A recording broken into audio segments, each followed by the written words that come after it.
निर्मात्या अमेय भोपकर यांच्या सिनेमाचा जे काही रिलीज आहे किंवा एका आठवड्यात त्यांचे सिनेमा मल्टिप्लेक्स मधून उतरवलेले त्या जागी सैयारा या चित्रपटाला चित्रपटगृह मालकांनी प्राधान्य. त्याच्यावरती मी काल माझं मत व्यक्त केलं आहे. मराठी सिनेमाला जे शो आहेत, जो नियम आहे त्याचं पालन होत नाही आणि हिंदी सिनेमा हा मराठी सिनेमाच्या बोकांडी बसतोय. मराठी निर्मातेसुद्धा गुंतवणूक करतात, मराठी कलाकारसुद्धा त्या चित्रपटासाठी प्रचंड मेहनत करतात. तंत्रज्ञ असतील, बॅकस्टेज आर्टिस्ट असतील, दिग्दर्शक असतील, छायाचित्र करणारे लोक असतील, कलाकार, या सगळ्यांची मेहनत तुम्हाला अशा तऱ्हेने खाली उतरवता येणार नाही.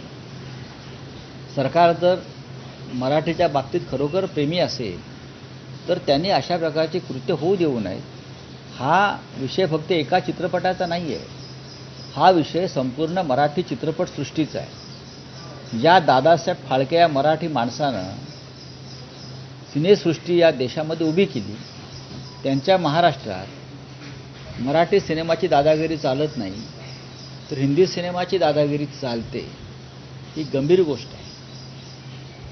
सर, हिंदी में जानना चाहेंगे सर, झारखंड में जो अमित सालू जो अरेस्ट किया गया, किसको? सालू के जो अरेस्ट किया गया है वो सीधा शिकांजलि फाउंडेशन से अटैच है, क्या पूरा मामला है सर?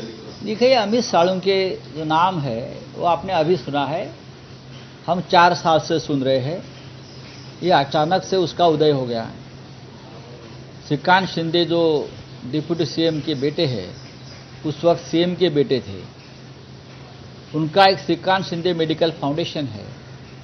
उस मेडिकल फाउंडेशन का पूरा बैकबोन, पूरा पैसा, पूरी ताकत ये अमित सालुंके की है. उनके तर संजय राऊत